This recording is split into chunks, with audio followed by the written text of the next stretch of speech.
মাওলানা সাদ সাহেব এবং নিজামুদ্দিনের মার্কাজের মাথাতে যেরকম 100 বছরের উপরে কাজ চলতেছে, এখনও সেভাবে চলতেছে। শুধু বাংলাদেশেই সমস্যা কেন আশ্চর্য বুঝতেছি না। বাংলাদেশে ওলামায়ে কেরাম, সারা পৃথিবীতে ওলামায়ে কেরাম নাই। আল্লাহ তাআলা আমাদেরকে আমাদের মূল মার্কাজ বাংলাদেশ কাকরাইল মসজিদ আজকে সফলভাবে জোর করার তৌফিক দান করছেন।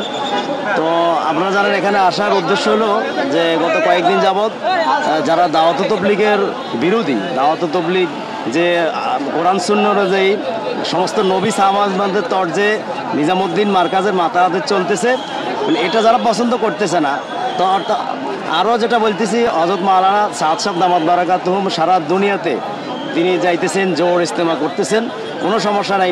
বাংলাদেশ থেকেও ইন্ডিয়াতে 50 গুণ ওলামায়ে কেরাম বেশি, এবং ওনারা হচ্ছে বাংলাদেশের ওলামায়ে কেরামের মুরব্বী। সেখানে মাওলানা সাদ সাহেব এবং নিজামুদ্দিনের মার্কাজের মাথাতে যেরকম 100 বছরের উপরে কাজ চলতেছে, এখনও সেভাবে চলতেছে। শুধু বাংলাদেশেই সমস্যা কেন আশ্চর্য বুঝতেছি না। বাংলাদেশে ওলামায়ে কেরাম, সারা পৃথিবীতে ওলামায়ে কেরাম নাই। আমরা ওলামায়ে কেরাম বিরোধী না, এটা জানিয়ে দিতে চাই। কোথাও আমাদের কখনো ওলামায়ে কেরাম বিরোধী কথা হয় না, আজকেও হয় নাই। আজকে তো ভাই আপনারা সাংবাদিক ভাইয়েরা ছিলেন সবাই, এরকম কোনো কথা আপনারা যদি শোনেন তাহলে আপনারা বলেন। আমরা বরং চাই শান্তিপূর্ণ মেহনত, সবাই দিনের মেহনত করুক। আমাদের উদ্দেশ্য হলো সবাই জাহান্নাম থেকে বাঁচুক, সমস্ত মানুষ দিনের উপরে উঠক, নামাজে 5 ওয়াক্ত নামাজি হোক, মানুষ দিন কিভাবে মানে দুনিয়া আখিরাতে কামিয়াব হয়, এই ফিকির যেরকম ভাই তবলিগে চলছিল এখনও চলতেছে। এতে কোনো ব্যতিক্রম নাই, কোনো পরিবর্তন নাই। আর যেগুলো আমাদের বলা হইতেছে ভাই, এটা অপপ্রচার। আমরা এই অপপ্রচারের বিরুদ্ধে গত 5 নভেম্বরের পরের দিনেই আমরা চ্যালেঞ্জ করছি, যদি আপনারা এটা প্রমাণ করতে পারেন, যে সমস্ত অপবাদগুলো আপনার অভিযোগগুলো দিয়েছেন সেগুলো যদি প্রমাণ করতে পারেন, তাহলে আমরা এরকমভাবে আমরা আপনাদের কথা মেনে নিব। কিন্তু তারা আসে নাই, তারা শুধু উস্কানিমূলক বক্তব্য। আমাদের এখানে কোনো উস্কানিমূলক বক্তব্য শুনছেন ভাই আপনারা যারা সকাল থেকে দেখতেছি, উস্কানিমূলক কোনো বক্তব্য নেই। আমরা সবাই ভাই ভাই। আর ইজতেমা হ্যাঁ জি ভাই, যারা এরকমভাবে আমরা এবার এই যেভাবে গত 18 সালের পর থেকে সরকারিভাবে বা মুরব্বীরা বসে যেভাবে ফয়সালা দিয়েছে আমরা মেনে নিয়েছি, এবং সেভাবে আমরা চলতেছিলাম। তো আমরা কাকরাইলে ওনারা 28 দিন থাকে, আমরা 14 দিন, তাও সমস্যা নেই, আলহামদুলিল্লাহ আমরা চলতেছি। ইজতেমায় ওনারা প্রতি বছর প্রথমবার ইজতেমা করে, আমরা দ্বিতীয়বার করি, এটাও আমরা মেনে নিছি, কোনো সমস্যা নেই। আল্লাহর জন্য আমরা মেনে নিছি যাতে কোনো সমস্যা না হয়। কারণ তবলিগের মেহনতে কোনো এরকম সহিষ্ণুতা নাই। তো এজন্য কিন্তু প্রথমবার ইজতেমা করার পরে দেখা যায় আমরা যখন দ্বিতীয় পর্বে যাই, তখন আমরা পুরো মাঠ অবস্থা খুব খারাপ। আমরা এগুলোকে আবার ঠিক করতে হয়, মাইক এরকমভাবে, টয়লেট, তারপরে যে বিদেশি কামরা, এই যে চুলা, সব কিছু একবার অবস্থা খুব খারাপ। এই জন্য এবার আমাদের মুরব্বীরা বলছে যে ঠিক আছে, আমাদেরকে এবার এই ইজতেমা করতে দেওয়া হোক প্রথম পর্বে। তো এই দাবি নিয়ে যখন আসছে, আর হযরত মাওলানা সাদ সাহেব দামাত বারাকাতুহুম আমরা বিশ্ব আমির, এবং আমরা আমির হিসেবে মেনে মেহনত করতেছি। তো আমরা তো বলি না যে কাউকে আপনারা সাদ সাহেবকে আমির মানেন, এটা নিয়ে ফোর্স করে না মানলে বাংলাদেশ থেকে বের করে দিব, আমরা কাকরাইল থেকে বের করে দিব, এরকম আমরা কিছু বলি না। আপনার সব জায়গায় আমাদের একজন আমির আছে, হেফাজত ইসলামের আমির আছে, এরপরে চরমনের আমির আছে, সব সংগঠনে দেখেন জামাত ইসলামের একজন আমির আছে। তো আমরা একজন আমির মেরে মেহনত করছি এইটুকুকে, কিন্তু এটা তেনারা বরদাস্ত করতে পারতেছে না কেন বুঝতেছি না। তা আমরা সহিষ্ণুতার মধ্যে নাই। আর এবার ইজতেমায় আলহামদুলিল্লাহ আমাদের প্রথম পর্বে ইজতেমা চাই, এবং হযরত মাওলানা সাদ সাহেব আমাদের ইজতেমায় বিশ্ব আমির হিসেবে সারা পৃথিবীতে গত সপ্তাহ কয়েকদিন আগে, গত সপ্তাহ বা আগের সপ্তাহে ইথিওপিয়া, আফ্রিকার প্রায় 100 দেশে ইজতেমা হয়েছে। সেখানে আপনারা সবাই দেখছেন, সেখানে একটা ভিডিও বের হয়েছে।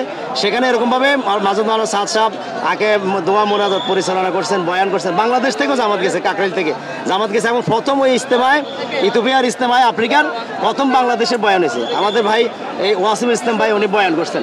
তো আলহামদুলিল্লাহ আমরাও চাই বাংলাদেশে শান্তিপূর্ণ ইজতেমা, এই ইজতেমার মধ্য দিয়ে মানুষ আল্লাহর রাস্তায় বের হয়, মানুষ দিন বুঝে, মানুষ ওলামায়ে কেরামের সম্মান করা শিখে। এই জন্য আমরা চাই এই ইজতেমায় আমাদের হযরত মাওলানা সাদ সাহেব বিশ্ব আমির, উনিও ইনশাল্লাহ এই ইজতেমায় শরীক হবে, আমাদেরকে রুহানি ফয়েজ দেবে। এরকমভাবে আমরা চাইতেছি এই সারা বাংলাদেশে সবাই কীভাবে শান্তিপূর্ণভাবে মেহনত করে। জি, আসসালামু আলাইকুম।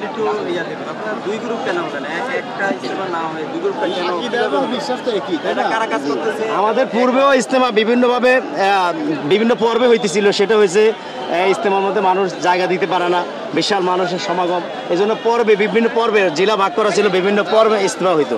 কিন্তু এখন যে বিভাজন সেটা হলো নিজামুদ্দিন বিশ্ব মার্কাজ থেকে মতানৈক্য থাকতেই পারে মুসলমান, আমাদের মুসলিম উম্মার মধ্যে দেখেন 4 মাযহাব আছে, কিন্তু কোনো মাযহাব মারামারি নেই, কেউ বলে না কেউ বাতিল, মতানৈক্য বিভিন্ন রকম থাকতেই পারে, কিন্তু ফরজিয়াত নিয়ে, আল্লাহ তাআলাকে নিয়ে, রাসূল সাল্লাল্লাহু আলাইহি সাল্লামকে নিয়ে, কোনো ফরজ বিধান নিয়ে কোনো মতানৈক্য নেই।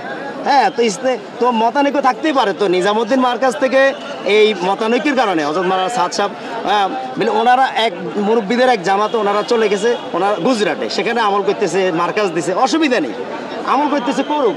ওনারা ওনাদের জামাত যখন উভয়ে যদি একলাসের সাথে আল্লাহ তাআলার জন্য মেহনত করতে থাকে, উম্মতের হেদায়েতকে সামনে নিয়ে, তো আল্লাহ তাআলা এই বিভাজনকে এরকমভাবে নিরসন করে দিবে, সমাধান করে দিবে। কিন্তু তা না করে তারা যেভাবে সহিষ্ণুতা, আর সবচেয়ে আশ্চর্যের কথা হলো, দুঃখজনক বিষয় হলো, সারা দুনিয়ায় ইন্ডিয়া, পাকিস্তান, এরকমভাবে সারা দুনিয়ায় গত বছর মালয়েশিয়াতে আপনার 128 দেশে জোর হয়েছে, বাংলাদেশ থেকে প্রায় 250-এর উপরে সাথে গেছে, প্রায় 280 জন। তো প্রত্যেক থানা জেলা থেকে গেছে, আমাদের থানা থেকেও গেছে। তো সেখানে হযরত মাওলানা সাদ সাহেব পুরা জোর সামলাইছেন মালয়েশিয়াতে। হ্যাঁ, সে আরব দেশের জামাত আছে, ইরানের জামাত আছে, ইরাকের, জর্ডানের, সব দেশের জামাত আছে। তো আমার আশ্চর্যের বিষয় হলো বাংলাদেশে কেন এত সমস্যা, এটা কি আশ্চর্যের বিষয়? আসতে দেয় না। হ্যাঁ, এই জন্য আসতে দিবে না কেন? এটা সমস্যাটা কোথায়?